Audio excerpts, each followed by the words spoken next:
Hi there, Hello. and welcome back to the Tag Team Chumps podcast. My name is Jack, and I'm accompanied by my friend once again, Reese. And thankfully, we do only have the two shows to cover this week. Same can't be said for next week because Saturday Night Main Event starts next week. So we will unfortunately have a couple more to cover in the future. But as for this week, we do have Monday Night Raw I am good, and a Friday rather Night good. I SmackDown quite once again. enjoyed both shows this week. I Shocker. mean, more so But SmackDown again seems to be a before we get running into it, how are thing you this doing, year. Reese? However, I'm hoping Raw can at least, level the playing field a little bit.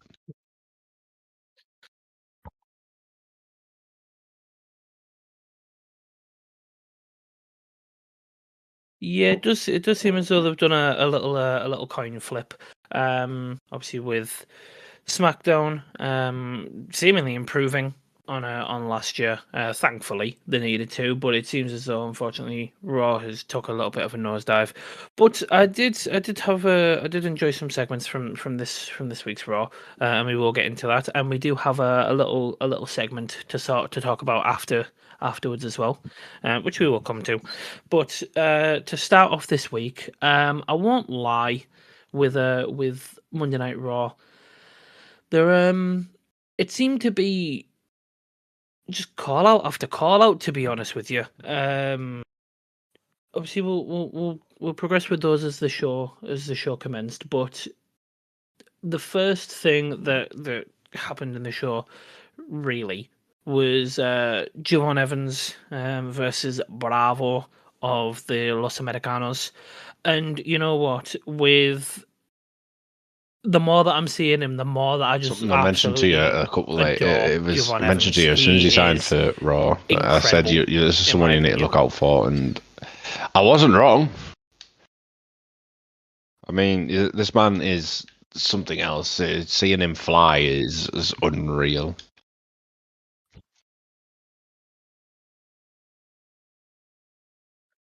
Yeah, yeah, it's genuinely like he's like a bouncy ball. Like I know obviously he's bouncy. Like he's not just a bouncy ball though. He's a bouncy ball covered in elastic bands. Like he is here, there, and everywhere, and just watching him fly, jump between the ropes. It was just fun, but I am also going to give props to Bravo and obviously Ryo from obviously from the previous fight because they are being portrayed by two current WWE fighters. Obviously, Bravo being Tyler Bate, who I personally haven't actually seen a lot of because obviously he was injured for quite a while. Came back, did one fight as Tyler Bate, and then was benched again, unfortunately. Um, but the fight was actually really good. I I think it think it was. was I it mean, Tyler was a Bate good himself, yes, portrayal great of wrestler, but obviously he's what both men can do. his style is very strange compared to the style of his character of, I believe, Bravo. I still get confused between Rio and Bravo. I do apologize, but the Tyler Bate himself is very much, small Yeah, man Chad Gable sort of style. Suplex, submission holds, various holds. But Bravo is obviously a mm, luchador, and we all know what the luchador style is. It's a little bit more fly roundy. However, Bate just still stuck to his sort of original style, grounded style. However, he did get a little bit of the luchador sort of arm drag style thing in there, but still not grounded. enough to, Yeah, convince me he's not Tyler Bate.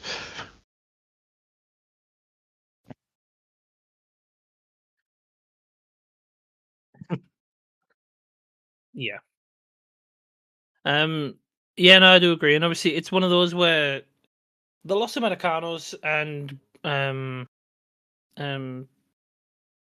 Americano himself, they're obviously it is a gimmick, and they've just kind of gone right. Who can we put under this mask to kind of back him up to give some low card fights, basically, like building fights, and they've picked some good people. Obviously, they're not luchadors, but they have picked some good people, and it's one of those where eventually, though, if they do keep it going, they're going to insert him into the tag team scene. At least I hope they do, because I like the gimmick. It's at Yeah, the yeah, moment it is I definitely a do agree losing with that, gimmick, but I but do like the it's gimmick. not. Like obviously they're put into I mean, the fights tag team to division itself as lose, a whole basically. is very, and well, especially on Raw, is just very lackluster. I mean, don't get me wrong, AJ Styles and Dragon Lee did very good with it, but from then on, since they lost to the Usos, it's been like 3 weeks since the Usos won the belts. I mean, it's not, and the Usos haven't defended them once. I mean, have we? Like, there's a level of like Yeah, ability that, not ability, sort of also a level of like doing the job, like where they did the job defending the titles, the AJ and Dragon Styles. However, the Usos themselves, they're yeah, obviously a babyface team, stereotypical like oh, I want to be a fighting champion team. Yeah, no, that's just not what they're doing right now, and I feel like Raw itself is missing the yeah, belts a little bit. It feels like they're not there, and that to me is an obvious like yeah. worry. No, I There's do get something that. if you know the belts aren't, if the fans feel the belts aren't there or aren't being showcased, they will voice it. The wrestling community is very, very like very, very proud on showing his voice and will always do so.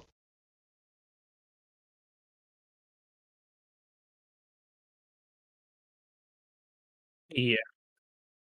No, of course. I mean, it's the same for all of them, really.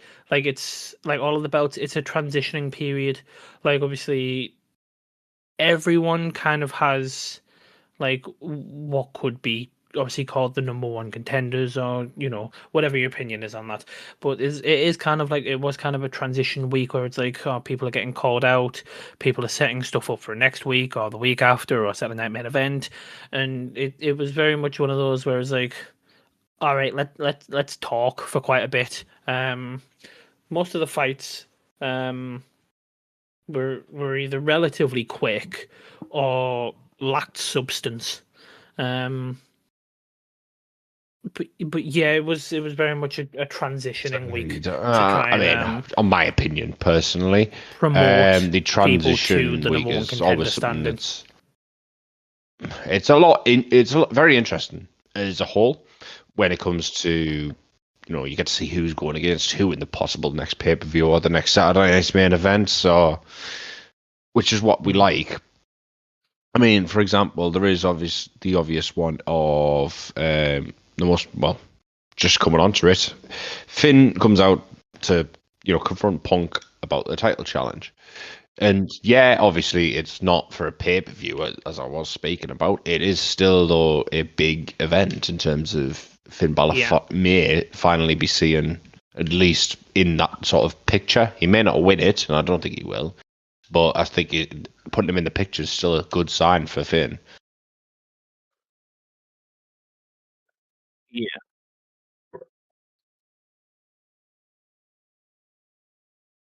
yeah. No, I agree. And obviously, we've had the conversation before. Finn Balor is um one of both of our favorite wrestlers, even though he has been very lackluster in the singles and main event scene, and obviously primarily in the tag team.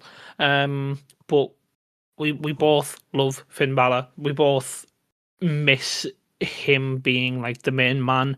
Obviously, who doesn't miss the demon? But as he did say in an interview with Cody, it felt as though obviously for him that he was weak and couldn't fight without the demon, which is why he stopped the demon, understandably so. Um, but with hopefully with obviously this challenge against Punk, it does promote I would himself too. I back mean, even when to that Finn main was event scene, fighting for because the I IC would absolutely Championship love to when it see was Finn holding a white belt and once again. gold, he was still like being shown as a a very, very good fighter. He'd always put on a Hmm. good match, a good show. I still remember that WrestleMania. I think it was in New Orleans. I think it was WrestleMania 38, maybe. not familiar. I'm not too good with the years, but where it was New Orleans, it was him, Seth Rollins, and The Miz, and yeah, well, we all know The Miz is a very good worker, and we all, well, yeah, despite people's feelings on Seth Rollins, people may not like him as a whole, but he is a brilliant wrestler, and no one can deny it.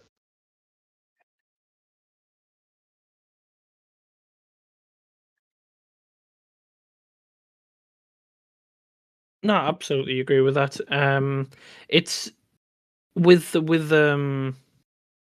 people's favorites though, and obviously the ones that they dislike as much as well. It's the ones that are good on the mic, and it's the ones that can either get your attention in a good way or a bad way.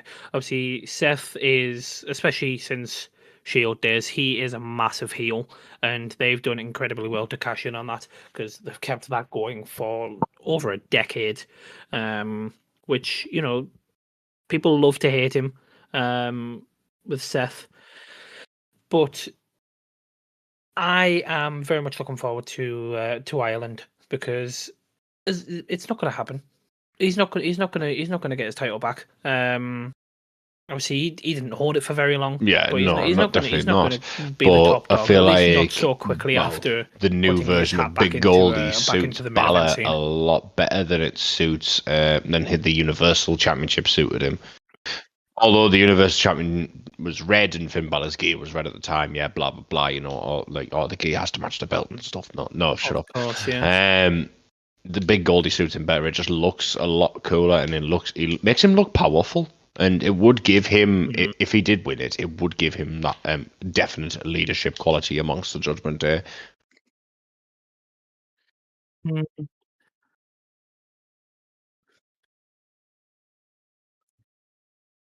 Oh, absolutely. I agree with that. See, like for me, even when it was OG Judgment Day, like Finn's kind of got that allure about him where he kind of is in charge, but no one says he's in charge because obviously, you got Dom, who everyone, like, let's be honest, everyone loves Dom. I absolutely love Dom, and then Liv's got the big mouth, like she is very loud. She's very opinionated. She likes to control everything in even if she plays like the victim card in that way.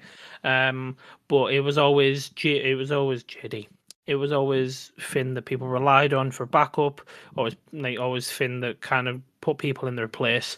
And obviously we saw that on Monday. Obviously, Liv and Roxanne came backstage, kind of had a go at Finn, being like, why are you not doing anything? Because realistically, we don't know that Finn wasn't planning this, and they've just, gotten the Finn has had his timing own right as plans if to make it prior look like they've to, told him what to do. even prior to Dom's Because Finn's always supposed had his own injury. I plans. believe he is injured, but I believe they're trying to make sure he keeps the belt as well. With in mind, Yeah. is obviously, speaking of Liv, the Liv and Roxanne tag team sort of thing going on, where he went against Bailey and Lyra this week, which was interesting to see, because it was interesting to see Yeah. because they lack that powerhouse, as I mentioned before to you, Jack. I don't know if I mentioned last week, but they're missing that powerhouse of Raquel. I mean, yes, I am very, very much happy for Raquel getting her You big did, yeah. push that she needs, and I believe that she will eventually win the championship. But will it be from Raquel? Maybe not, but I do believe she will win it, and it may not be for a little while. Maybe may win it at WrestleMania, which would be nice to see for her to win something, because she's always been in that background picture. Even when Roxanne first joined the Judgment Day, she was still a bit of a background, and I feel like she's getting that much needed Yeah. push to do something.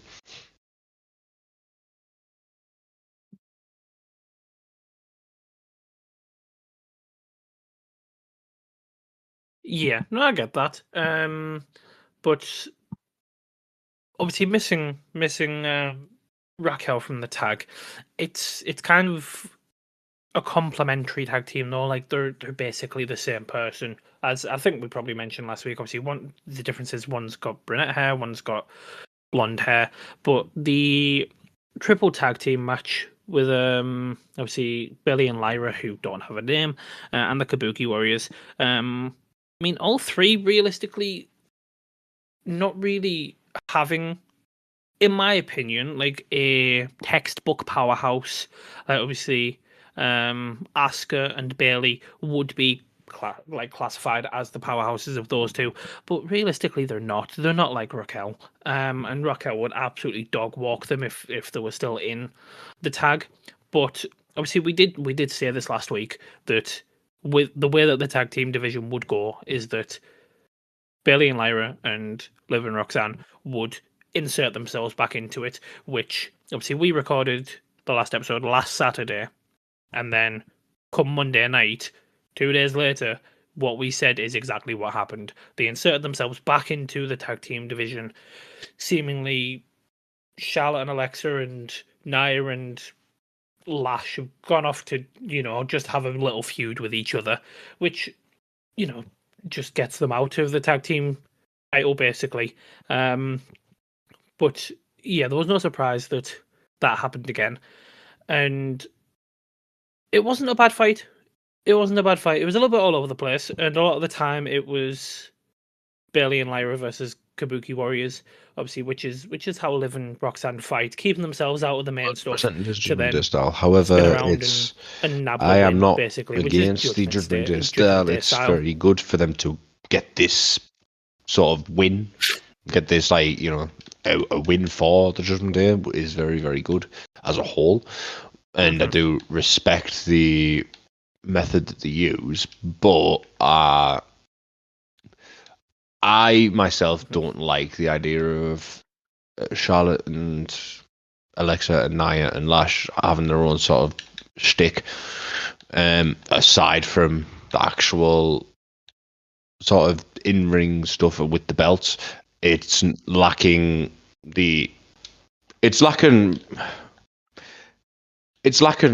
women tag teams, basically, in terms of dropping them two out. It makes the tag team division look a bit thinner, and I feel like it's very good, the tag team division currently. Why change it? And that's what I dislike. Change.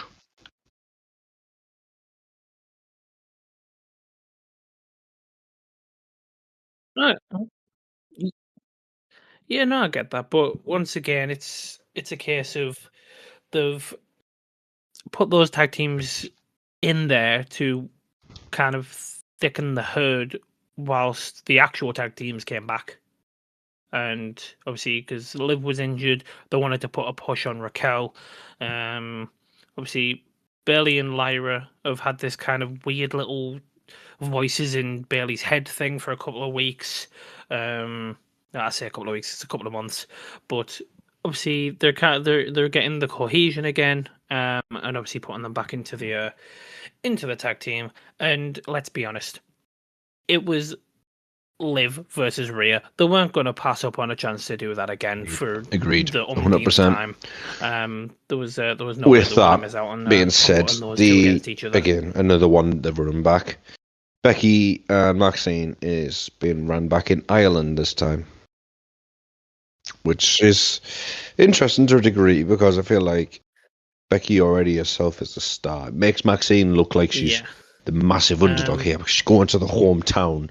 She's a good guy. Becky's being the heel as usual, and she's going to the heel's hometown and makes her look like the underdog, which she is in most regards, because she's not as good of a technical wrestler The as underdog, yeah. Becky. However, that is not me saying she is terrible. I am just saying she's not as good technically as Bailey. I just feel like she's got a lot to learn compared to some of the other superstars who are up there. For example, some of the other women that could have really won it, like Bailey, could have won the belt off Becky a little while ago. And I feel like Ivy Nile is someone who lost to, although she did lose to Maxine. I feel like she's, unfortunately, fell in a bit of a hole with the Creed brothers not being used. She's kind of just on her doing her own thing now, and she's been used once since I think once or twice since Chad Gable went.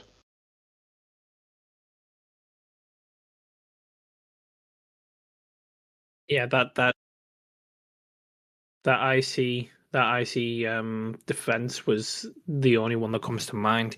But it's one of those where if you look at it, obviously Bailey, Lyra, Roxanne, Kairi Sane, Asuka, um, in my opinion, maybe a little bit EO, multiple people that could easily take the IC title from Becky, because obviously they've given it back to Becky to elevate the IC title, to put a big name to the IC title, which I don't think is necessary. Obviously, you want, especially for a lower card, for someone to hold it as long as they do, you want a fan favorite, which is why Dom's held his IC title for so long. The US titles, obviously, that's obviously seen as the step up. But like for me, I don't think Becky having the title is necessary, because obviously of the names I've just said, obviously you look at the names that aren't being used or maybe can't be used, like Ivy Nile, like Zoe Stark, like people that can bring something different to the IC scene. Obviously people I've just mentioned that are in the tag teams like Roxanne and Kairi Sane, like people that would be great to have the lower cards challenging different people every week, or every couple of weeks. But obviously they gave it back to Becky, and I didn't like that. Obviously they're running it back, and I genuinely think Maxine will win it again. Obviously she'll become second reign. Becky will get a rematch, and you know what? I don't know if they'll want Becky to lose naturally, because let's be honest, she doesn't win naturally. Um, Yes. so that could signify, because obviously, what Ireland's next Monday. Uh, Can we it's see? an Because she signed a interesting thought, but contract. in Is Ireland, AJ you're Lee going to come back putting again? your fan favorite in AJ Lee up against the wall a bit in terms of like, is she going to get a good reception? Because they want her to get a good reception due to obviously her being AJ Lee. Uh,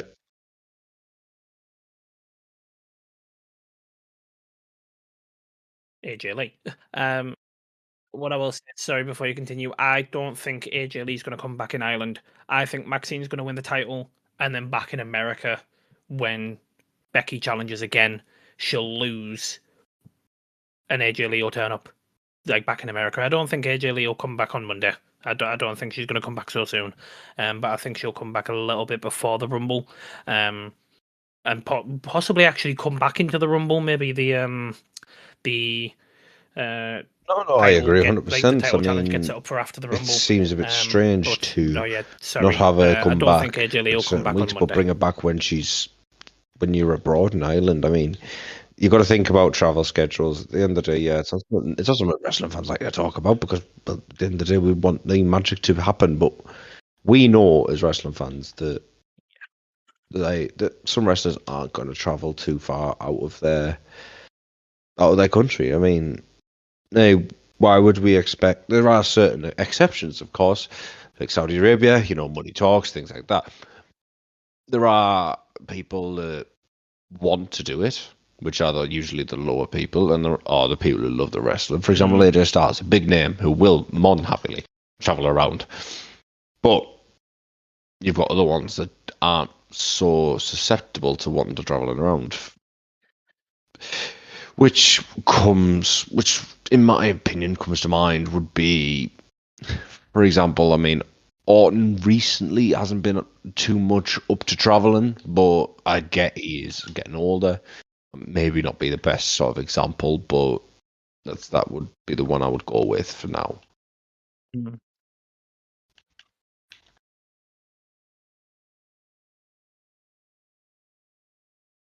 Yeah. Speaking of, obviously, Orton, obviously being in the main event scene. The other side of the main event scene, obviously, as we did touch on earlier, Raquel came out and did an interview, which was, basically her cementing her being the heel. Obviously, we already knew she was the heel against Stephanie. Everyone loves Stephanie. But then Stephanie came out, boot on and everything, and tried to intimidate Raquel, and it just completely backfired. Raquel once again just attacking the seemingly apparently injured ankle, and if it was actually injured, she wouldn't be walking around in the in the shows. But we'll just ignore the kayfabe on that one.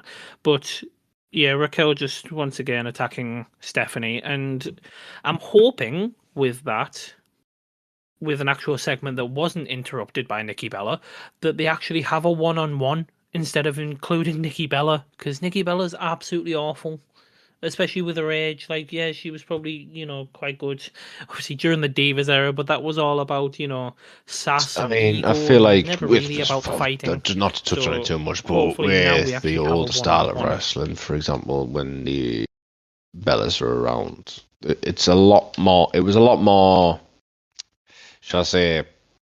Yeah, as it was more about. It was more about the fight. It wasn't more about the fighting and the moves. Now, obviously, as Nikki's got older, she's lost the ability to do her rack attack that she used to do, which was a brilliant move. Now she has a rack attack 2.0, which just to me just is just not right. It just looks like a modified a big ending. It's just a bit, just a bit naff, for lack of a better word, just a bit.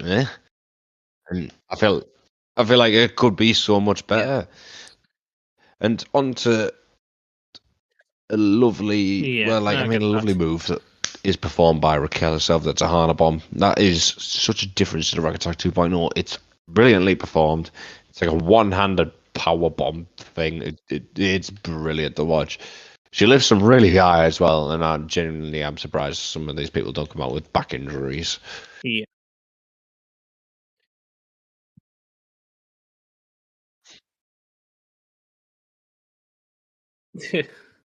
No, yeah, but like once again, as we've established, we keep calling her a powerhouse, which it just is what she is.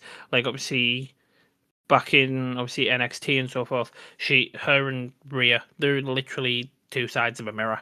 Like they're extremely similar, and it won't be long till Raquel does hold that title. For how long they can obviously keep her as a convincing champion, obviously, because she, as I said, well, sorry, as you said, she's relatively recent to pushing for the title shot, which she has always I feel deserved. like that But is it's something that whether is, well, people we like all it say and WWE whether do they think not they can take into sustain account it. what we say. Yeah, they may not, but there is a lot that they do take into account. If we genuinely don't like someone, we'll go silent during a match of theirs, and that is where it comes into play. If because we go silent during a match of theirs, they know if they're not getting any reaction, it's a bad reaction. If they're getting a bad reaction, it's not a bad reaction at the same time. It's a reaction. Any reaction is a good reaction in the eyes of the WWE. And that is where I feel like Raquel does get a bad reaction. She gets that, like, the boos from people who like Stephanie, people who like Nikki, because there are people out there that do. I do like her. She's probably a lovely person. Not the greatest wrestler, but she's probably a lovely person. Yeah.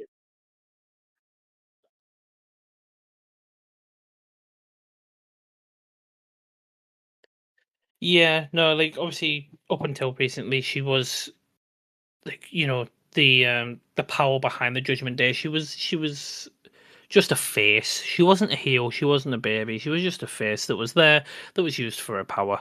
Um, but I guess we'll see what happens when eventually Stephanie's maybe not so real injury gets resolved and she actually has a fight. Um, One other thing that did happen next was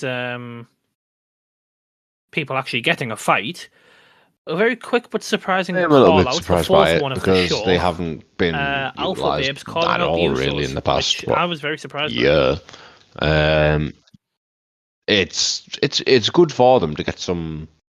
Well, let's say game time. We'll go with game time.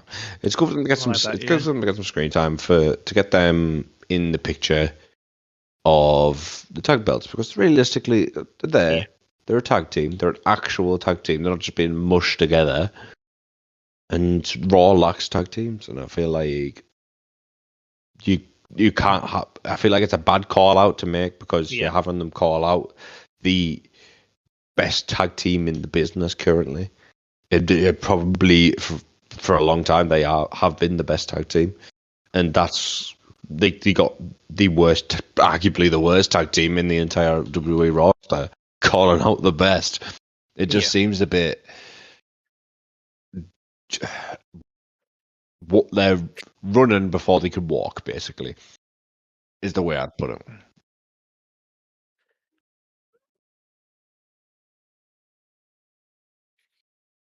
Yeah. No, I get that, but it's once again obviously what Usos won the titles what about a month ago, and since then it's just been who wants to fight us, who wants to fight us, who wants to fight us, because it seems as though none of them exist. War Raiders non-existent, Creed Brothers non-existent, New Day or Nougat Day non-existent, and then the other tag teams obviously which are inside of like bigger obviously factions, so like Judgment Day, JD's injured, um the Vision, they're they're just completely focused on the world title. It seems as though even though they're constantly like switching up who's fighting with who, like obviously between Logan Theory and Bronson, it seems as though they don't care about the titles, about the tag titles. And then obviously Dragon Lee, obviously in the next fight, which obviously we'll go over in a moment, obviously got paired with Penta, Luchadors. Penta obviously was after the IC title for a while, but it just seems like, as you did say, the tag team division is non-existent, and they've kind of just given it to the Usos because they can make a good backstage presence with the tag titles. Obviously, with them going in a different direction with AJ, obviously taking it off of him. But yeah, so it just felt as No, I though agree. well, Maxine's Zawa. getting a lot of screen time. Let's give some to Otis and I can't even remember it. Shazawa, thank you. It's just like, she's getting screen time. Let's give them some too. Let's put them in a fight, and they're not going to win it. But we'll just see if it's a good fight at the end of the day because they are both Indeed, but with the Dragon Lee Penta in Vision ring thing, there practice, at wasn't least really on much to talk screen. about So we'll see if the other rust than, comes into it. well, realistically, people just being used to squash people. Poor Dragon Lee getting absolutely, well, chopped in half. Yeah. Oh, he got battered multiple times, but that fight once again was obviously to kind of have a little bit of quote unquote revenge for obviously Ron Breaker losing against CM Punk, which once again in itself wasn't the most spectacular thing, but Ron Breaker coming out, as you said, basically splitting Dragon Lee in half with that first spear. That first spear was immaculate. I don't think I've seen anyone take a spear better than Dragon Lee did then. Like, both of them flew. It wasn't like obviously like a Jey Uso spear where he hits you and you just hit the ground. Dragon Lee flew towards the ring. It was incredible. But yeah, obviously with the little behind the scenes stuff of Adam Pearce saying obviously, where's Bron Breaker, where's Bron Breaker. It was inevitable that something was going to happen, and It was brilliant. obviously giving Breaker The a little bit of time aspect off of and the suspending him for that. I Raw thought it was was great though. I brilliant. thought it was It's great. just I feel like elsewhere lacked a little bit, but something that was interesting was Obafemi was there. He-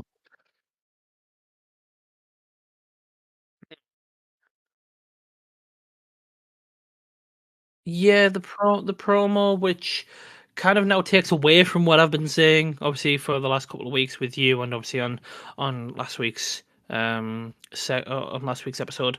Obviously with my absolute confidence that he's going to SmackDown Yeah, because he and who hadn't was appeared right on Raw, about and that? then making me eat my own words, he appeared a segment on Raw. I did not. I say that this Ah, man whoa, whoa, whoa, is whoa, whoa, probably whoa, going to whoa! Raw, and No, he's made neither an of us are appearance right on the Raw, yet. Neither of so us are right it's yet. still possible.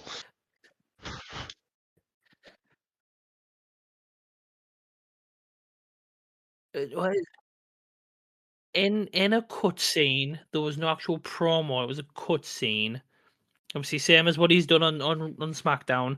But I guess As it we'll should just be. This man see who's is right a when he brilliant eventually wrestler. turns up because they're making it a massive thing. Um, oh, yeah, no, absolutely. But it's one of those where just get him involved already. Just stop it. He's already Indeed, vacated the I NXT see your title. point If there. if you Actually, weren't going that to get does him make a involved bit straight sense. away, you might as well just kept the title. But but obviously he he would he will either side he will have some incredible fights. Um, but on to the last fight of the night, which it's not necessarily a controversial one, but it's one of those where the way that they ended it That was it. That was was a really interesting to one, to be fair. I keep really a did feud enjoy going. Obviously, that the is the fight ending with as much as I AJ and didn't like it Gunther. at the same time. I enjoyed the way that it made AJ look less made AJ look less weak than what it would have if he just straight up lost. And that to me is very important. But given that this is AJ's retirement year, he shouldn't look weak at any point. He should just look like he's still Yeah. himself, which to be fair, I've never seen a man his age still be as good as he is.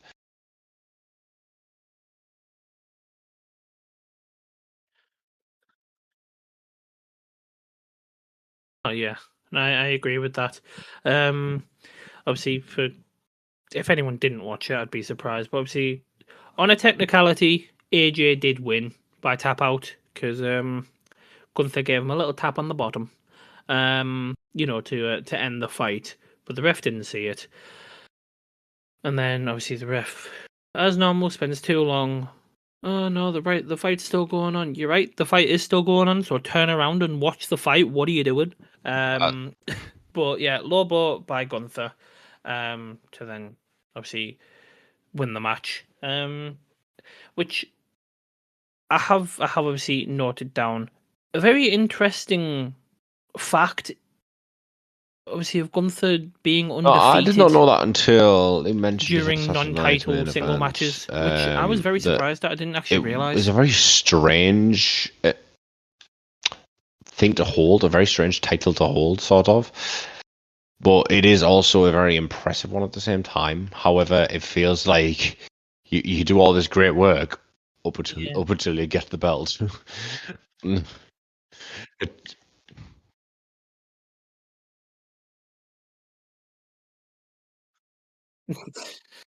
Oh, well, oh, indeed. both times I say both times, but the times that he's held the belt, they have been impressive runs. Obviously, obviously the IC title and then the World Heavyweight title.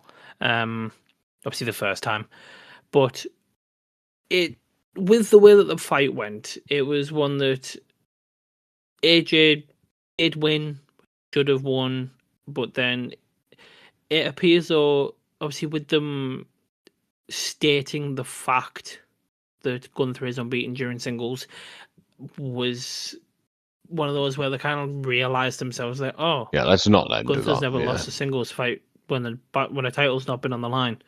Let's keep that going, shall we? Like, and it's one of those. Yeah, it's one of those Which I where would they'll see. make a I see the point they in might that make a big deal 100% out of because it someone does finally beating make, him when you in a want to non-title singles make that match. little transition from give Gunter some time off, because at the moment in time he is Mm. flying high and you don't want to lose his momentum, but he will need time off at some point because WWE are very, very good recently at giving superstars time off. and which Yeah. I do respect that. You got to look after your employees. However, Gunther will not just can't just Yeah. disappear the way he is now. He has to be made to disappear by someone beating him in a very, very, very stupendous fashion of some form. I can't tell you what or who, but it would be a very, very interesting aspect to see. Yeah.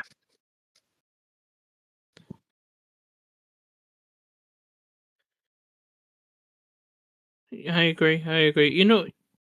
On that, I think one fight that I would actually like to see, even though he basically just doesn't exist since War It, Games, if it has happened already, it's not in my memory. Gunther versus Brock Lesnar. I would love to see that because as much as Gunther, as we mentioned earlier, he's one that you love to hate. I I love would that love to idea of Brock see Lesnar throwing Brock Gunther around the Lesnar ring. However, just throw him I about the am ring. very, very much a Brock Lesnar hater. Very much.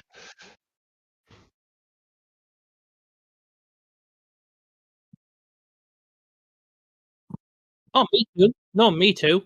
But he's one of those where people hate him for a reason because he comes into rings. Sorry, well, yeah, into rings, and just it doesn't kind of matter who his opponent is. Like he will do whatever he can to just throw them about. Now, now, hear me out.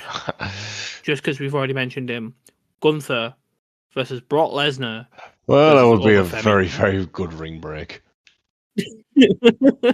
I think the ring might break on that one, but I absolutely. But I'm like, oh, imagine um Brock Lesnar trying to German suplex Obafemi. That would be a sight to see. Maybe that's the wall that Brock Lesnar cannot get over, or you know what, Speaking of I'm gonna stop manifesting, there talking. has I'm been just I'm someone who's just been gonna manifesting the silently WWE manifest that, Championship around his and that waist, would and be he's gone and absolutely done it. incredible. Drew McIntyre made his little start to the show on Friday Night SmackDown.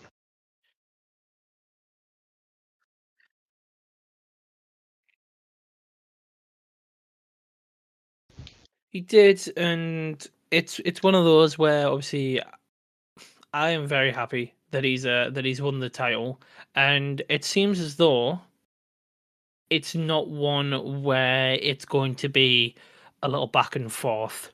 Obviously, with Drew and Cody, which I am actually really happy about. Obviously, they're inserting more different people into the main event scene, um, such as the gentleman that interrupted him, the man who hears voices, our good friend Randy Orton, who I'm so happy that he seems to be back a little bit more and back in that main event scene. You can indeed feel it. Because You he's can feel he's he's missed when he's not there, and the you can lack just of feel it when voices he's not around when there. he's You not know what I here, mean? and that was a rubbish pun.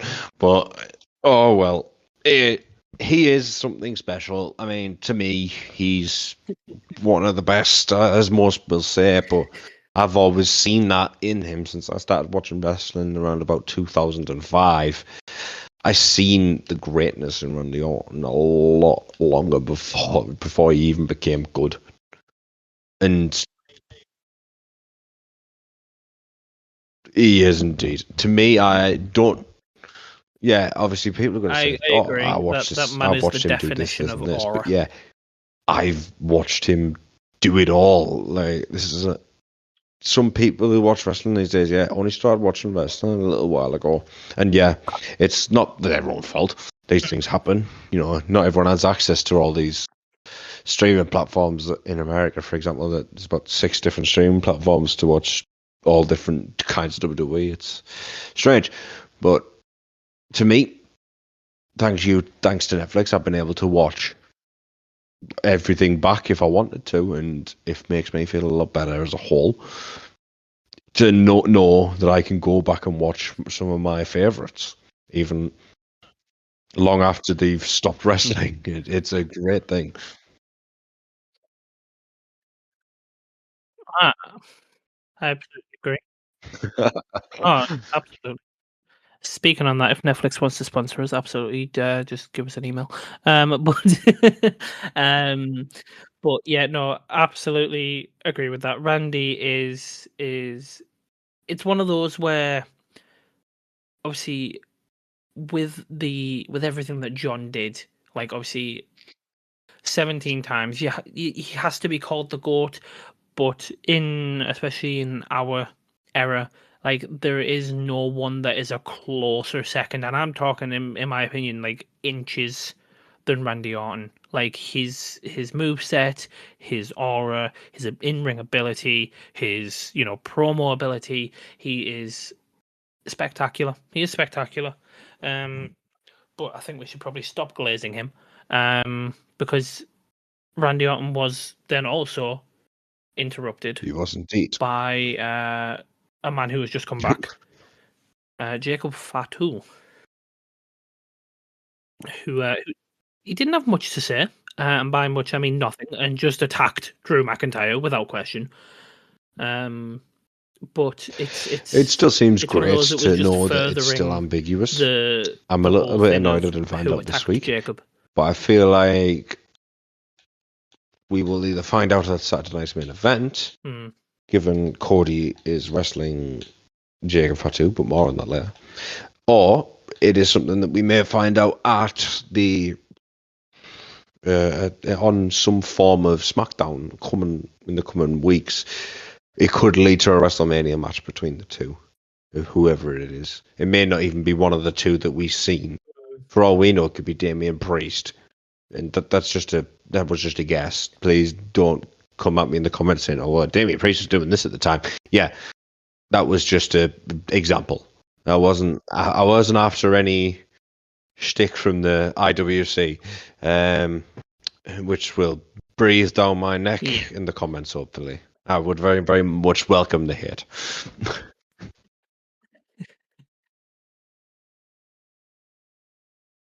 Oh, well, you know what? Since we're on it, obviously, before we move on to the first fight, obviously Drew was greeted backstage whilst running away by Ilya Dragunov. Obviously there was the little back and forth, Ilya throwing his name into the main event scene, but Drew did allude at the fact that he didn't attack Jacob, because obviously he says to Ilya, "I didn't knock Jacob's teeth out, but I will knock your teeth out," saying to Ilya. So it alludes at the fact that Drew didn't do that, and if he's running away saying to someone that he does not know and has nothing to prove to that he didn't attack Jacob, obviously it alludes to the fact that maybe it wasn't Drew, because obviously at the time Drew wasn't happy that Jacob was suddenly included in the main event scene, but he also just had his focus on Cody at the time. So throwing another name into there is obviously someone who's not involved in the main event scene, but is Solo. Obviously, Solo's not happy that he left the family, so it could be Solo. Maybe bringing him into Potentially the fold running it back later to on, the but we'll beginning, see which what is they very ultimately interesting. decide But on for that. I But can't say I think would it be may have been happy to Solo. see that, as it's not something that is a great thing to run back. It was good while it was there. However, it's not something that I really wish to see again. Yeah.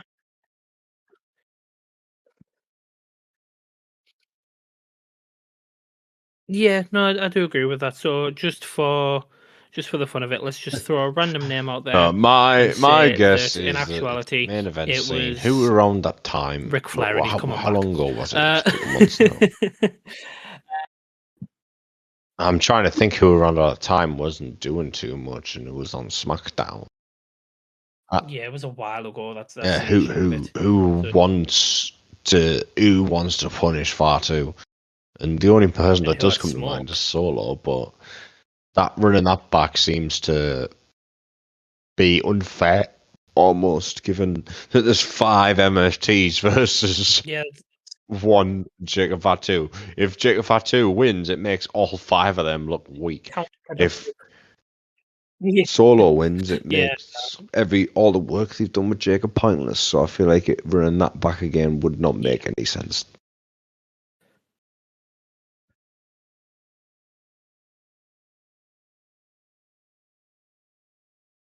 I agree. I agree. But obviously the first fight of the night was the number one contenders match, which started before the promos had even finished with the Miz finally delivering the skull crushing finale to Randy. 3 weeks in the making, took his time with it. Um, but this first match, I was actually pleasantly surprised with the Miz. Indeed, no, I Obviously agree with the way 100%. that It he is uh, he very presented himself against interesting to Randy. see that the Miz not decides, does really well against someone he really knows. Obviously, the Miz's first WWE Championship came from Randy Orton, which they ran it back Mm. a couple of times after Randy Orton lost it, which I like to see because it It made did. the Miz's one-time win over Randy not look like it was just a one-time win. And that's what as WWE fans we like to see new people being pushed. And the Miz obviously back then no one liked him. Like even me, I was very much against him, and I'm very much a big fan of the heels. But on with the Miz, he's grown on me over time. The longer he's been here, the more I like him, Hmm. and that's just because of out of respect.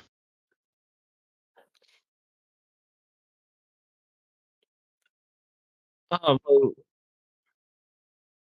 yeah, no, I get that, but no, for me, I think I said it last week. He whines, and as much as he does keep the attention of people. Um, Obviously, it is his character. He whines a lot for me. Um, he did look better though in the fight against Randy. There was a few moments during it where it's one of those where obviously, especially like Randy's been doing this for, is it 2 decades? 2 decades now, and for me, the Miz looked. There was a few moments where he kind of slowed down quite a lot. Obviously, he did keep pace mostly through the fight, but it seemed like there was moments where he slowed down quite a lot, which possibly shows, his time is also coming. Because it kind of feels as though, obviously, with his character, as I said, his character just kind of mourning and whining quite a lot. Is it a case of they can't take him much See, further down yeah, the card agreed. because I he's the agree. I Miz, feel but like they don't know how as it to stands currently, Melo being the do US anything with champion. him?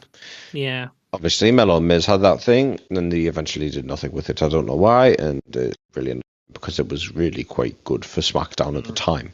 SmackDown wasn't the greatest the back half of last year, but for the Miz, it would be a yeah, good thing to run back because he was his first singles championship was the United States Championship in WWE. If you're not including ECW stuff at the time, I believe he did win the ECW championship at once. Correct me if I'm wrong in the yeah. comments because I'm unsure. It was a long time ago. Um, but yeah, as to that, the US championship is a very important belt to the Miz. It could give him that sort of thing. Oh, I've stopped the open challenge now because I don't want anything to do with John Cena because he didn't want anything to do with me in his final match. Blah blah blah. He could bring that sort of into it, which would give him the necessary sort of heat that would be Mm, given to him, even though he has respect from the proper wrestling fans, the ones that I say proper ones, the ones that have watched it a long time and just respect him for yeah. doing it. Yeah. However, Randy Orton won in the end, so that's I die that hard really. fan. Randy Orton moves on to the fatal four way, as we both agreed last week.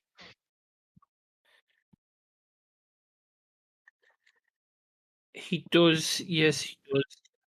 There was no doubt in that. But also just to make you aware, he did challenge for the ECW title multiple times, Ah, yes, I but he remember never that tag won. team. The only title he held in ECW was a tag team title with John Morrison. Um, that's a that's a trip down memory lane. John Morrison, absolute incredible fighter. But we'll move on to the next fight, which completely pointless in my opinion. Charlotte and Alexa versus Julia and Kiana James. Completely pointless fight. No title on the line. Kind of just trying to get a little bit of revenge for what happened the week prior in Alexa versus Julia. Um, See, I think I mentioned this last week, and as bad as it probably makes me sound, when women's when women's fights happen, a lot of the time it's just like revisiting a loss, and the person that lost was normally the what's seen as the the bigger character in the company. Obviously, Alexa losing to Julia, getting the revenge, and then these four will never fight again. At least not anytime soon. Not until Julia progresses, ditches Kiana James, and Agreed. makes a proper name for herself instead of looking like the only person she's actually fought against is No, Chelsea no, Green. I don't disagree with Um, that. There wasn't much point but to it as a but this fight, for in my progression. The only opinion, point in the completely progression of pointless. the stories was the actual stuff between the end of the match and how it ended with Lash and Naya turning up and giving a bit of stick to the Alexa team, which obviously ended with Julia and Kiana kind of backing out off from them, so showing that that nothing's going to come of them two going Yeah, against each other.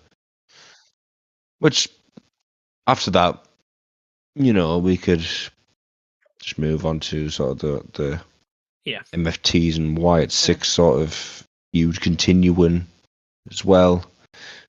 It's quite interesting.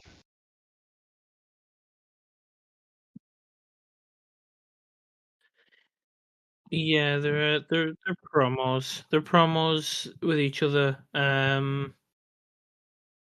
Obviously saying that the Lantern, like, it was kind of contradictory. Obviously, like the promo from the Wyatt Six and obviously Uncle Howdy, obviously saying that the lantern doesn't mean what you think it means. It's not a weapon that can be used against us. But Agreed. then also, I will do everything I can to get that back. So clearly, it is being used against you because you want it back so badly.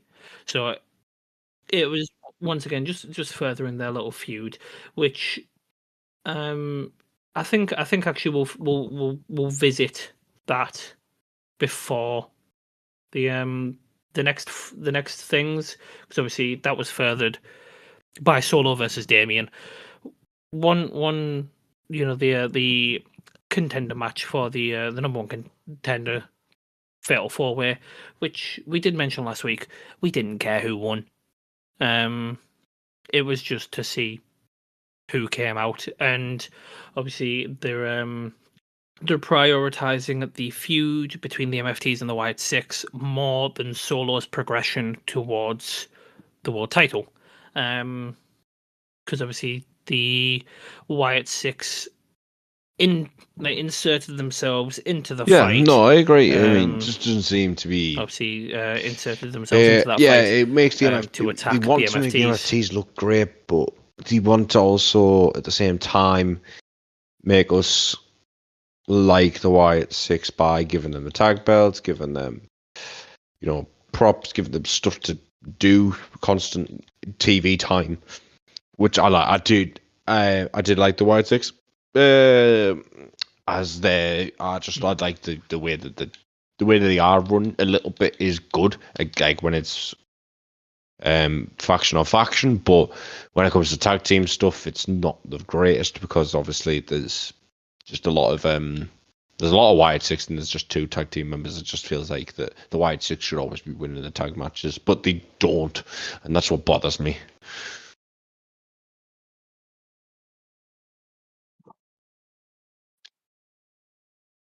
Yeah. No, I get that.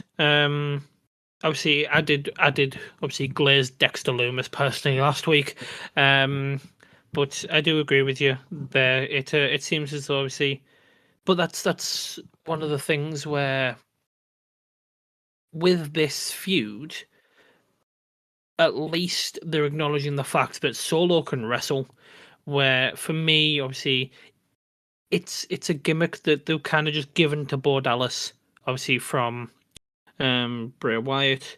Um, they've just given him the gimmick and being like, all right, you can continue this in your brother's memory, but they're also acknowledging the fact that Bo Dallas is not a good wrestler.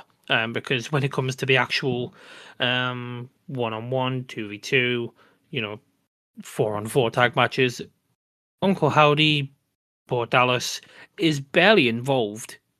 And it's one of those where it's like, okay, yeah, you can be like our messiah. You can No, I be like the agree. figurehead I that agree guides 100%. It us, makes sense with what you're but saying there.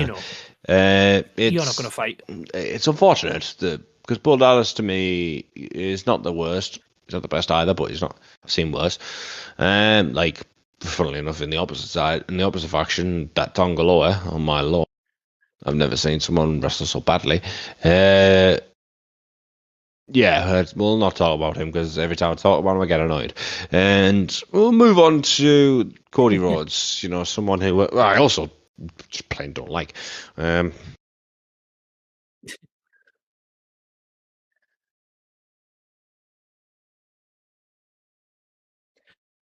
Yeah, we both kind of come to that opinion, but I think that's mostly because we were kind of bored with his title reign. Obviously, the most interesting thing that came out of last year was when he lost it, and obviously his fight back to get his title back. So that was the most interesting thing that he's kind of done with the title was lose it. Um, and yeah, as obviously he as he always does, he's very good at he it. came out, But did it did a little wasn't bad spiel on the spiel mic. either. It was quite good as a whole in terms of what he said, what was the way he changed it up instead of just saying what do you want to talk about. He changed it up and he was explaining why he didn't say that as well, which gave the fans that understanding of like, Yeah, oh god, this is a different Cody Rhodes now. He's not got his championship. It makes him look like he's got another layer, which is important as a wrestler. You need to have multiple layers of your character. You can't just be yeah, like one dimensional. There are very, very few yeah, characters that are one dimensional that have been able to do it for so long. And I think Undertaker's probably one of those few to come to mind.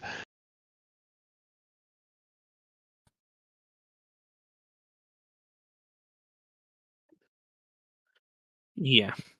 No, I agree with that, and I'm a little bit unclear on obviously what he said about the Royal Rumble though, because obviously his exact words were he declared himself as the first entrant into the Royal Rumble. Does that mean that he's coming out I first, agree. or does that mean that he is the first person to announce that he's going to be in the Royal Rumble? So I'm a little bit unclear. I hope he's not the first person in there. I hope he's going to have a significant number, which wouldn't surprise me if he does come out at number one. But I hope he doesn't, because One I person don't want has. him to be Cody three That's times with literally the it. Rumble. He's won it twice. One Not ever many has people won win it it more more than than twice, twice. and that was Stone Cold himself. Yeah, Mr. fucking Royal Rumble. Pardon my language there. Mr. Royal Rumble has been was a great man. Was a great wrestler. He Yeah, won the Royal Rumble 3 times, obviously, but Cody Rhodes does he match that sort of Stone Cold level of aura and ability and like the uniqueness of his character? Not necessarily, no. Because I feel like Cody Rhodes is like, yeah, I am Mr. John Cena rehash. Yeah. no, he definitely doesn't. I am Tom Brady, basically. Yeah, I am the quarterback. I am nothing without my title, basically. Yeah, I am Messi or Ronaldo, depending on your opinion. But it's like I am the Yeah, name that people just to touch back on the should Messi and think of Ronaldo when it comes subject to that you obviously mentioned there. this For our American industry, fans, and it's Messi and not. Ronaldo's like the Christian Unfortunately for him, Pulisic of of your sort of side of the sport. Yeah, you know, he's the quarterback, as you would say.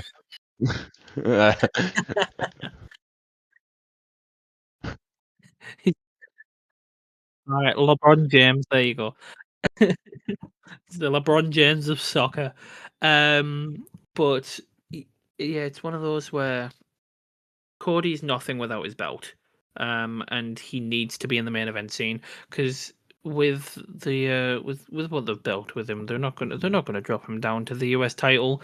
The only thing I would actually appreciate is maybe if they did That an would be actual draft interesting, but I this year feel and like subbed him over I feel like now he's got a little bit of an to extra Raw, thing to do maybe on SmackDown go because they're after far the too. heavyweight But title. how long that's going to last, I do not know. If maybe Mm, he becomes the person who did attack Fatu, maybe in the mhm. end he could like face backlash from the rest of the locker room, and then all of them will go Yeah, after him and whatever.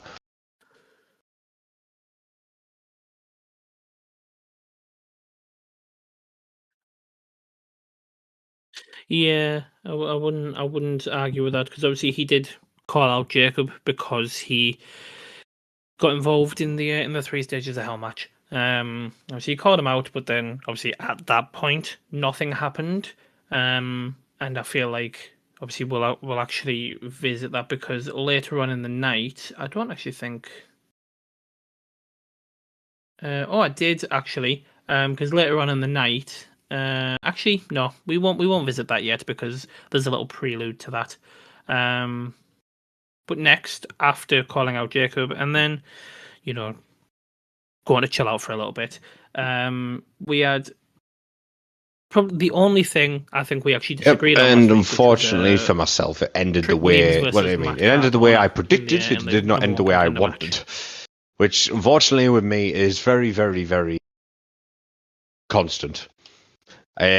Barring the one time where it ended the time I wanted and not the time I predicted, like last week as well, conveniently, Drew McIntyre and Cody Rhodes. I predicted Cody Rhodes to win because, you know, WWE absolutely love their quarterback. But skipping that, go back to our original point. Trick Williams was Cardona. I want Cardona to win. I predicted Trick to win, and as I said, it did happen. But it was a good match. It was a brilliant match from Trick himself.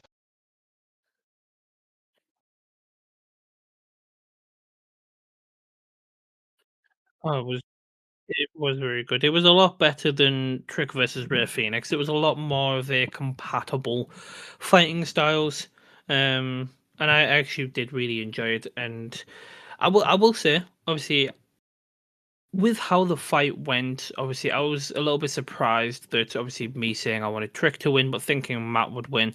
I was a little bit surprised I was right. Obviously, in my wants more than obviously what I thought like actually would happen.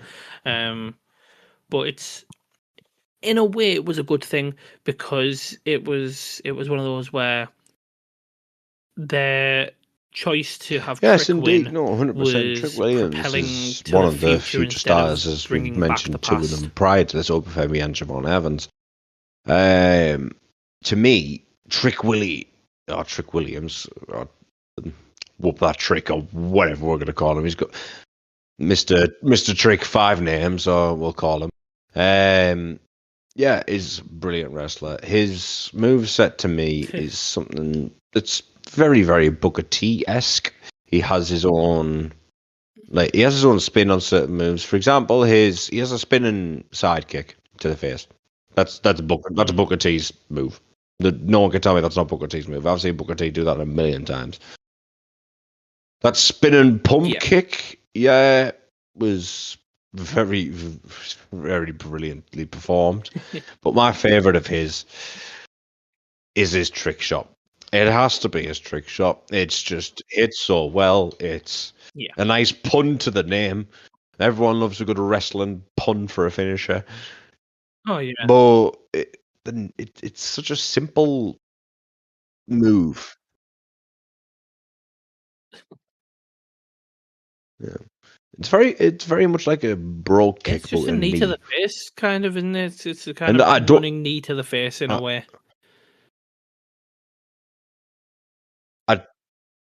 I Yeah, don't mean that in yeah, because any way obviously, shame to yeah, they're Trick not expecting Williams for it his to spin around. creativity. That Knee to the face. It's yeah, I I just believe agree that it with is this. very similar, and it is hit with the similar sort of style. Trick Williams being Oh a no, of course unit of not. a man, is definitely going to pack some punch with that knee. That's why Sheamus does the boot, because he's a big guy.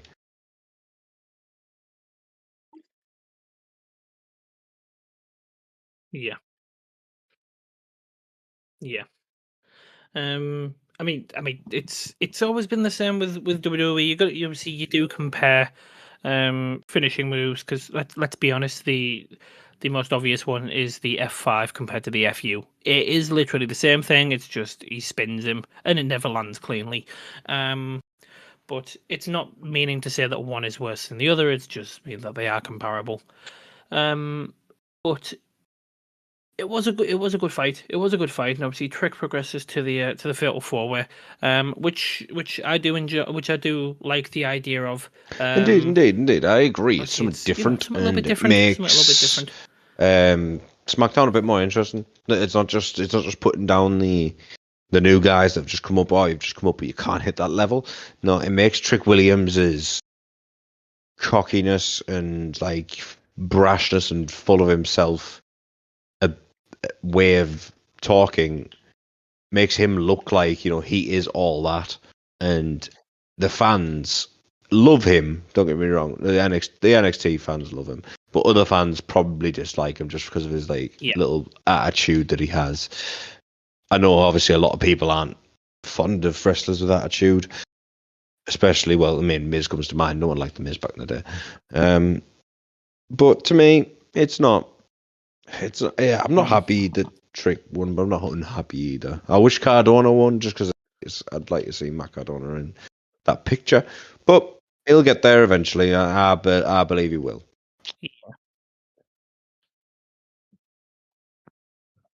Mm. I do On to agree. It blowing the won't roof be off the far stadium. down the line. He'll probably eventually have like a 1v1 against Randy, and that will blow the roof off the stadium. But speaking of speaking of someone who has an attitude problem that people absolutely love because he calls everyone toxic, our rising star, shall we say, even though he's been in the business for a while, he's finally getting the limelight.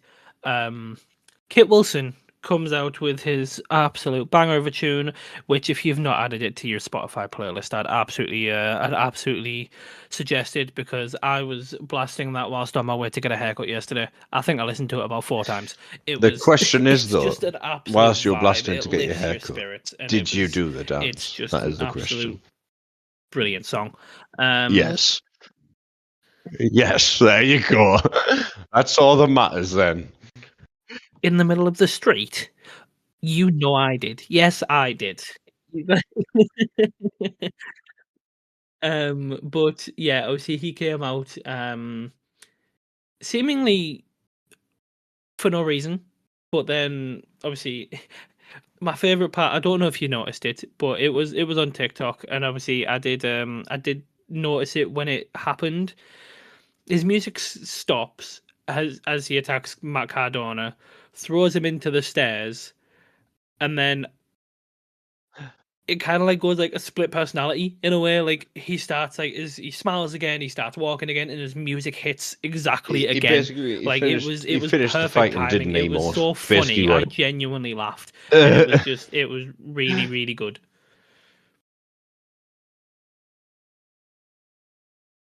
Yeah, yeah. No, that's actually perfect. Like it was one of those where it was like I don't even know how to describe After it. You that, know, like though, when there you've got was like a like sad literal moment for entrance music, all but it British like wrestling just fans. kept going. It was Fatu great. comes and attacks Um, Kit Wilson. yes, unfortunately. Yeah, I think Hope your health gets better soon, I Kit Wilson. genuinely had a tear in my eye when when he turned up behind him and was was there. Oh, I absolutely agree. But with that, then obviously Cody actually comes down to the ring. And they start scrapping. Obviously kept apart, and then Saturday night's main event is announced. Obviously,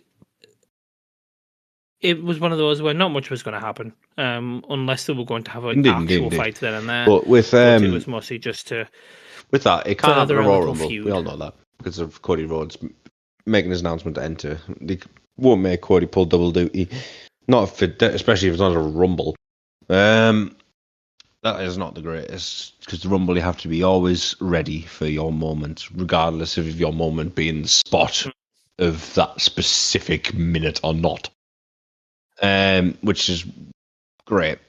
On to another one to basically another fight to basically see who was going to progress into the next round of the Fatal 4-Way title challenger tournament thing that we have going on. Solo versus Damien. To me, the fight itself wasn't like a good match together. They did really well with what they had in terms of. I feel like Solo being a sort of a smaller size powerhouse and Damien Priest being a powerhouse makes it a bit strange of a matchup. However, they did really well. I thought the match itself was actually great as a whole. However, I was disinterested as there was obviously not really much history between the two compared to the fight that we have later on, Sammy versus Ilya, and the previous one right at the start, The Miz. There's no history between the two. The thing, people may argue, oh, well, Trick and Cardona had no history. Well, why aren't you talking about that then? Yeah, I'm not talking about that then because Cardona's absolutely like just come back from the indie scene and Trick Williams has just come up from NXT. There's not going to be much history between the two. Two, it's two guys that we haven't seen wrestle much of on the main roster in a while or at all, and it makes it that mystique makes it interesting. If I'd seen it again in if I'd seen it again across a feud, I'd be interested. Due to obviously again the same, if they can recapture the same match magic that they had there, great. But carry on with Solo and Damien. Damien himself was brilliant. Same with Solo. I feel like the fight was good enough as it was, but it just furthers the MFT White 6 sort of point. Damien with a nice win. Good for Damien. Nice to see him in the Fatal 4-Way. Don't think he's going to progress, but we'll come on to that later on.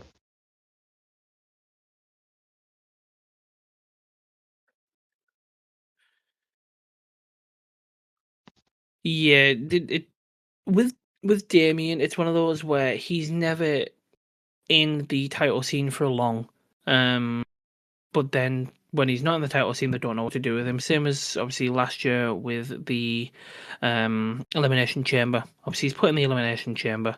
Obviously, he is seen as one of the main guys in the company. But then once the Elimination Chamber was done, they didn't know what to do with him, as we discussed last week. So he had a really long feud with Aleister Black, who, I'm not going to lie, personally, I would probably actually like to see Aleister Black in the main event scene more than Damian Priest. But yeah, as you said, this whole thing, putting Solo in this contender match, was just to have it be interrupted, as we mentioned earlier, just to further the MFT White 6 feud. So we will move on from that because we did touch upon it earlier. Next was, without a doubt, my personal favorite fight of the night, the US Open Challenge, which was answered by Leon Slater, NXT X Division champion, TNA X Division champion, and he's comparable to Javon Evans. Obviously, that's why they put him as a little tag team. Obviously, down in NXT, and then against AJ Lee or Dragon Stars, as you mentioned earlier. Yes, he is indeed. He's a whole 2 years I'm younger sure than he's only myself. 21. Which there you go. You've just is sorry, younger than internet. myself. You've all got Is me he younger age than now. you? I'm 23. Yeah. Jack's ancient. Well, he's 5 years younger than me, so I'm 26. But oh, thanks. Uh, um, but no, yeah, absolutely. It was an incredible fight. And once again, they've done really well with the US title holder.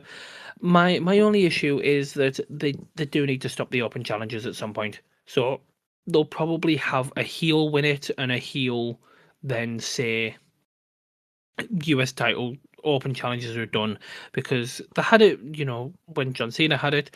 Now they've had it 3 champions back to back, and it's it is my favorite thing to look forward to. I do love the open challenges, but how much are they going to beat it I was into the go- fans? I Because was as going much to as ask it's the about best that, thing Jack, that because they've got at the you moment, mentioned, they can't overuse it, it is your favorite thing. because You've then mentioned to me it's on multiple occasions, sorry. and I don't disagree. To be fair, for the most part, it is my favorite thing on SmackDown. I do like a bit of difference, but it is great, and I do agree that they do need to stop it only when a heel gets it. I feel like, because Carmelo was in that grey area of heel face time he won it, making him lose it making him get rid of it wouldn't have been the best play. I think. I feel like it would have made him look a bit more, look a bit lower than Ilya and Sami Zayn. Whereas, in my opinion, the Yeah. matches with Melo have been better than the ones with Sami, and the ones I could go with further to say with some with Ilya. I don't think all of Ilya's matches were Oh, absolutely. worse than Melo's, but I feel like a lot were compared to Ilya, compared to Melo, because personally, Melo can do it all. Yeah.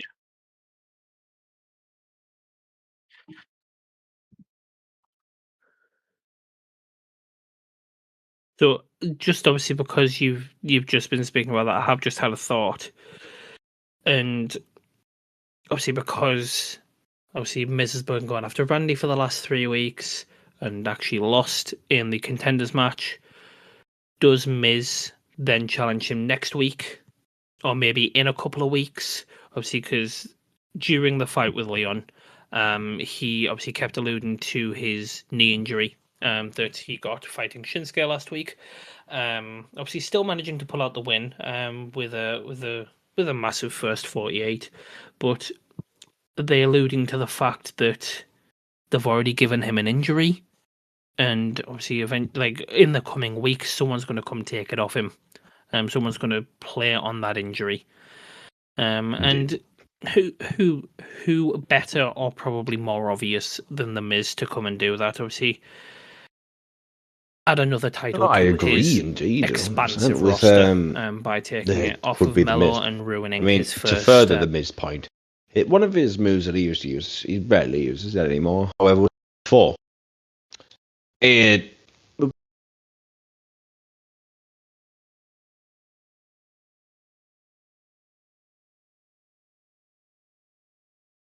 I apologize for that. There, are you still with me? Right, sorry, but right. Just to recap, where were we?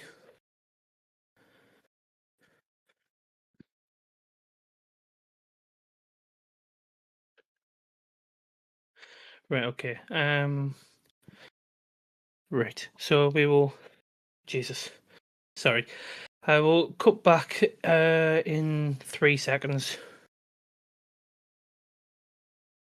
Right, sorry if you noticed the shortcut there. I did have to leave momentarily. But back to where we were.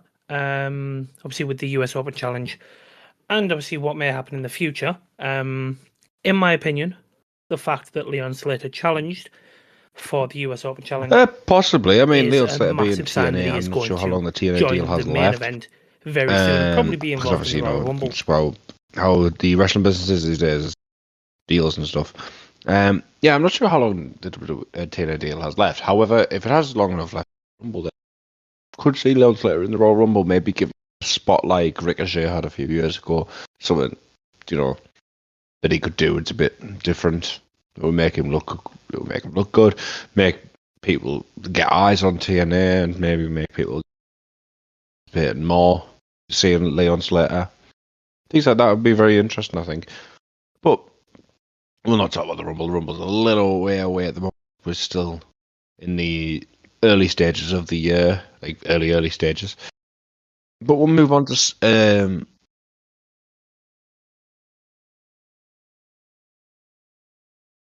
oh yeah.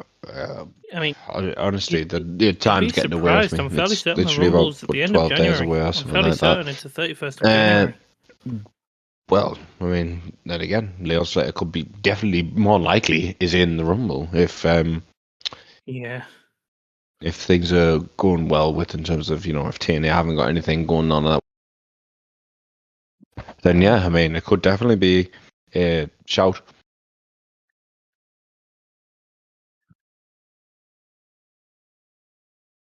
Yeah, I was going to move on to Jordan Grace and Chelsea Green. Definitely. With but as you were going to progress, the match as a whole, just being Jordan Grace sort of big up. Well, they bigged up Jordan Grace, made it look good. Basically, unfortunately, squashing the lovely Chelsea Green and her lovely reign as the US president, as she should be. The Secret Service is, unfortunately having a bit of an issue at the moment where they're not winning too much, and unfortunately, the beloved Chelsea Green is a part of that, and she was unfortunately crushed by the extraordinary Jordan Grace.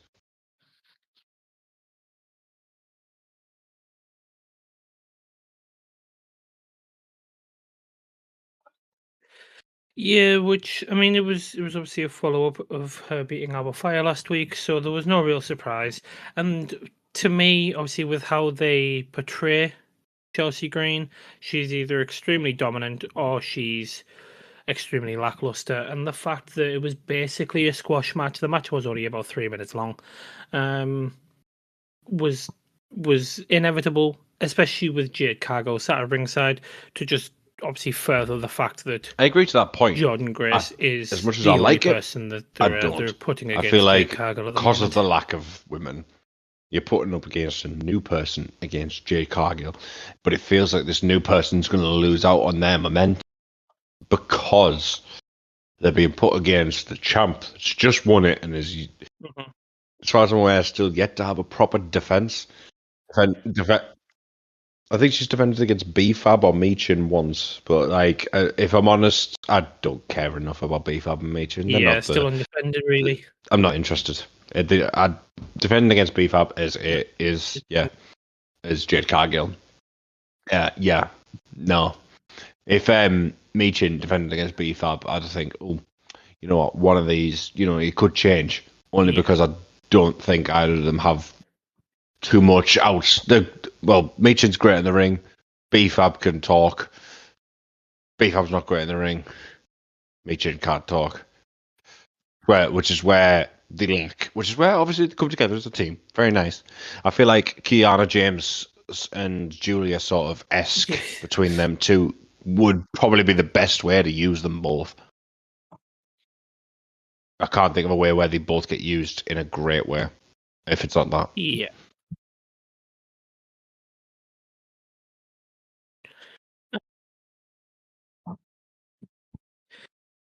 No, I agree with that. But yeah, as we did mention last week, obviously we knew it was obviously going to obviously continue the way that it was. Obviously, Jordan Grace is the number one contender. There isn't a doubt about it. But once again, it's because they don't know who else to put in that scene right now. So they brought someone up and they've inserted them into that. Obviously, nothing's been announced as to when or where. 100%. It's But going I don't to be seem to see Jordan Grace versus Jade anything Cargill wrong with that, really. I mean, without other than obviously what I previously mentioned, there's not much wrong with it.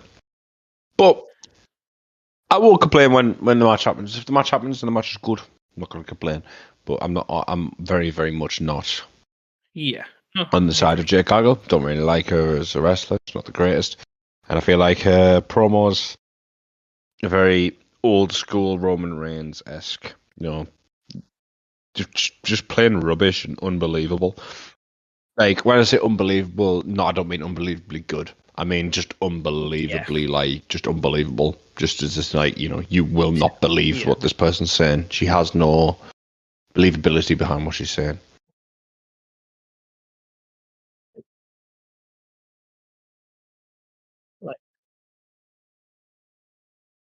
Yeah, lacks the grasp Exactly. on the audience. But like what they're saying. Screw unproven. We're going on to two men Can't that be are true proven. because they're Ilya and unproven. Sammy, brilliant match. Loved it. Great choice for the final match of the night, given how the night was supposed to play out. It was supposed to be, the 4 matches of the to decide the fatal 4-way, which we got a lot more than 4. I believe we got 7 in total. Yeah. Not mistaken. Was it 7 or 6? 6 or 7? It was 7, I think.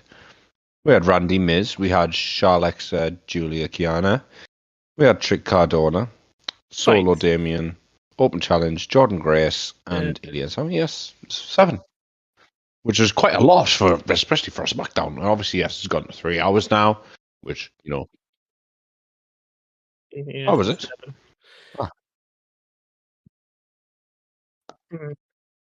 No, it was only 2. I'm fairly certain.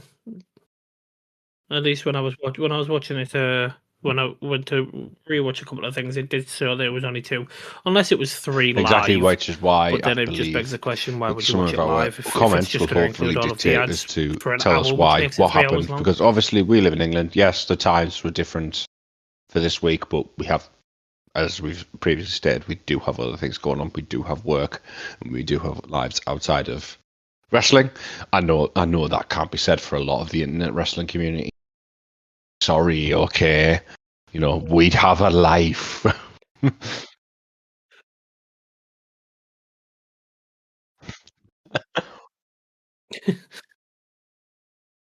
It's not even that. I need to pay my rent.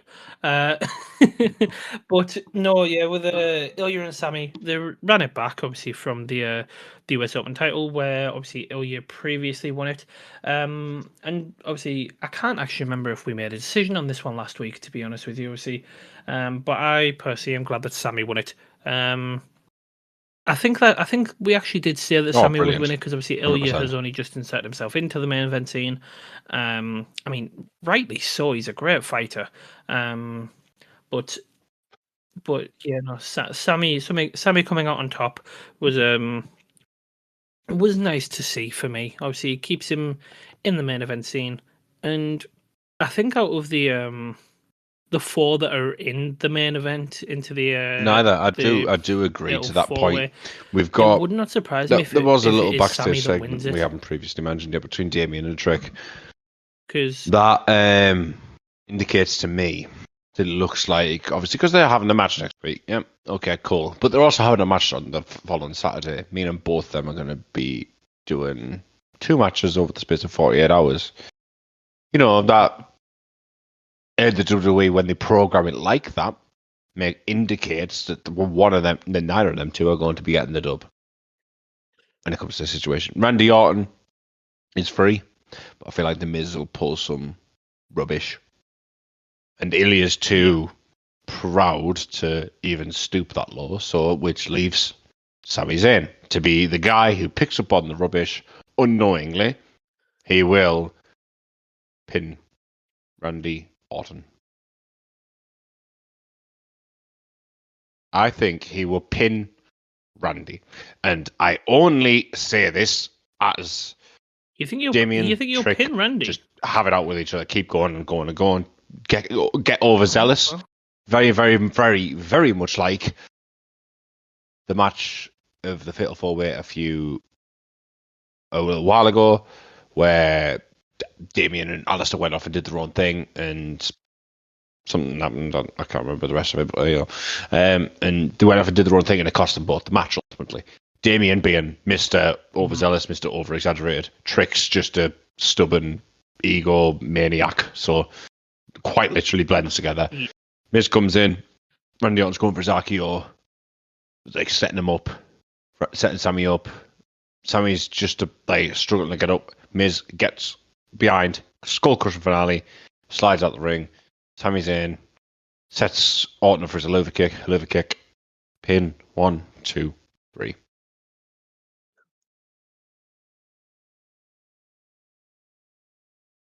I hope so, because everyone will be coming with me with like, oh, what do you think of We'll this? see Would if this happen? we'll Would this see if happen? Would you're this happen? an I would like to oracle think so. yourself. Uh,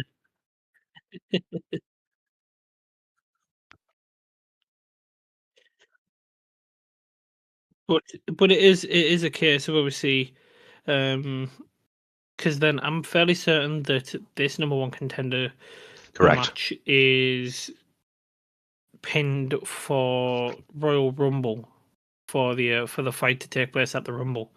Um, so obviously it's a very quick turnaround. Obviously the Fatal 4-Way being next week, and then the actual fight being the week after.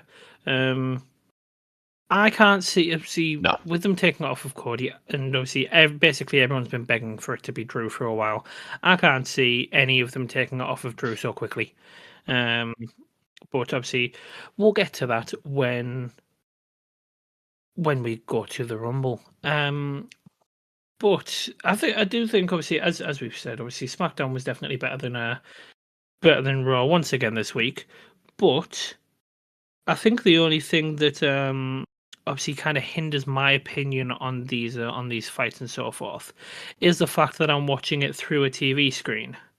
It was Which a takes me to live Thursday event, night, so to speak, where where it wasn't televised, but you it was actually something went for fans to go to see. was it dark It matches? was wrestling matches that you would see. I don't know how to put this. It was the in between shows where before NXT Yeah, existed, yeah. there used to be they do Tuesday, Wednesday, Thursday between the SmackDown and the Raw, where multiple superstars would go across different places in between, usually in between where they would need to be and perform. Well, luckily for me, because most shows, believe the two previous shows prior to this SmackDown, were in Germany. Luckily for me, they took a little trip up to Newcastle, which is where I went to go and see. And I got these tickets off my lovely parents to go see this show. I was unaware of this until literally Christmas. But the first match of that night was Gunther versus Sami Zayn. And yeah, running it back a little bit was great. Brilliant match. I'd give it it was good crowd interaction and multiple moments of Sami Zayn potentially getting that win, but Gunther wins via submission and chokes Sami out. Great match as a whole, though. I would probably say around about a 4-star match as a whole. Genuinely, I'm rating this based on stereotypical live event standards. It's not the long haul matches that you're looking at. You're not looking at the absolutely flashy moves for the cameras. You're looking at your stereotypical sort of special move sets. What moves are these guys known for? They do. Moving on to the next one. I mean, obviously majority of you who watch this probably weren't there, but if you were there, then it'd be lovely to hear it in the comments if you were. So, and we also go to Roxanne Perez, accompanied by Raquel, with the Kabuki Warriors, versus Bailey and Charlexa. One of my personal favorites of the night. Had all sort of the typical moments of fans singing about Bailey and things like that. Every time Bailey comes to England, she gets sung about all the time. I don't know why. It's just how it is. But always interacting with Charlotte Flair, her dad being Ric Flair, with the woos, always going in there. Me myself included in that. But that is just how I am. I like to join in.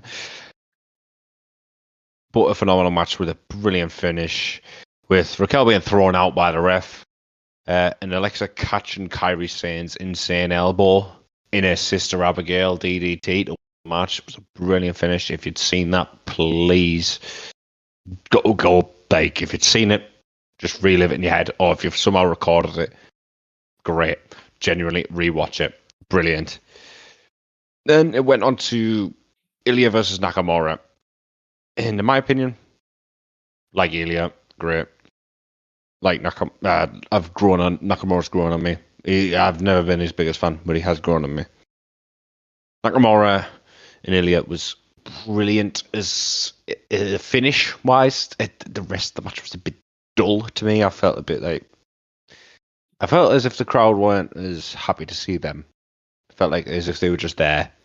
It felt like an in-between match of an in-between show, and that doesn't sound good. And yeah, so as a whole, I'd probably say about a 3-star match best. But the only thing that saved it was the finish.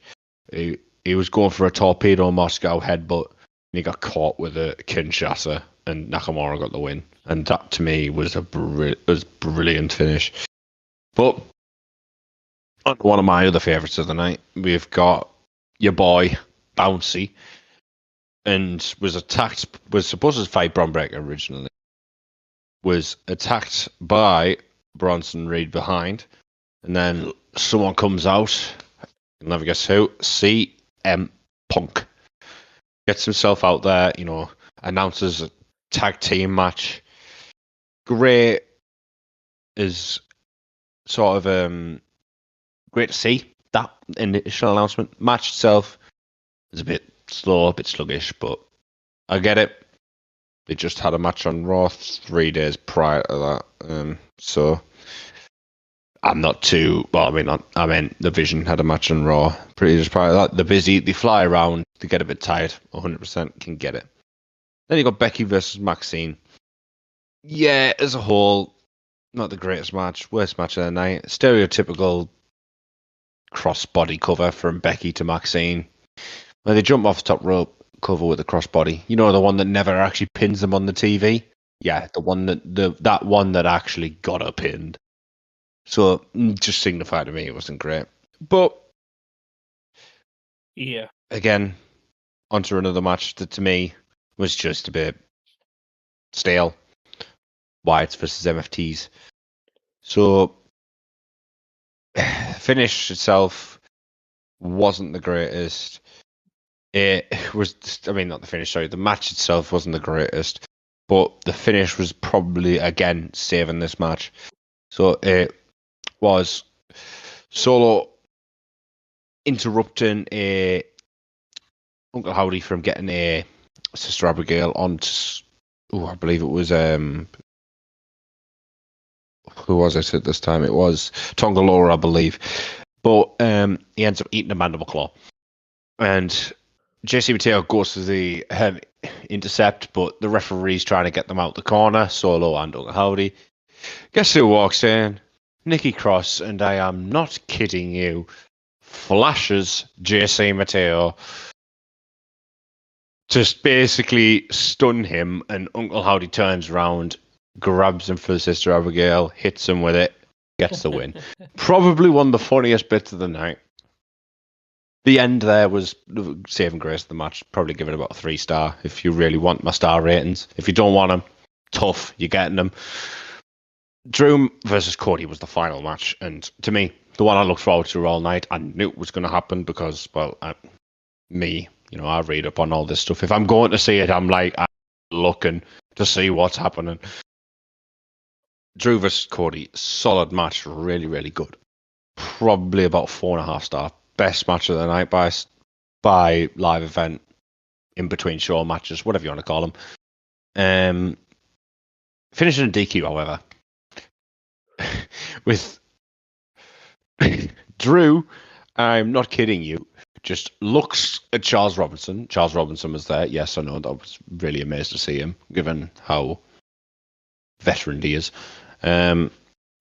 Drew glares at Charles Robinson, genuinely stares at him for a good 2 seconds as Rhodes is standing back up, and Drew just boots Rhodes in the downstairs area, right in front of him, and got DQ'd.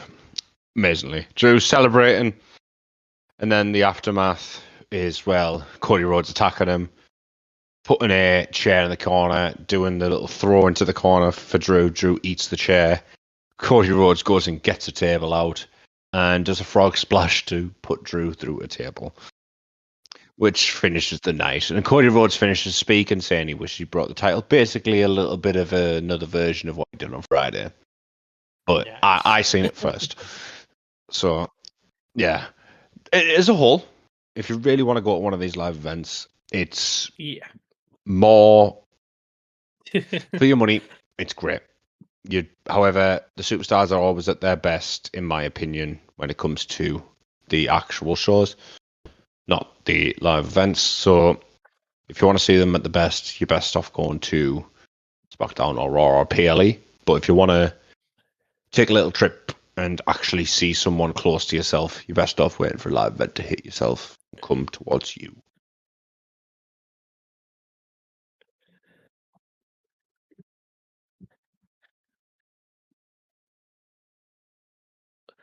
I will say is I am extremely jealous because I personally have never been to any form of event that they've put on.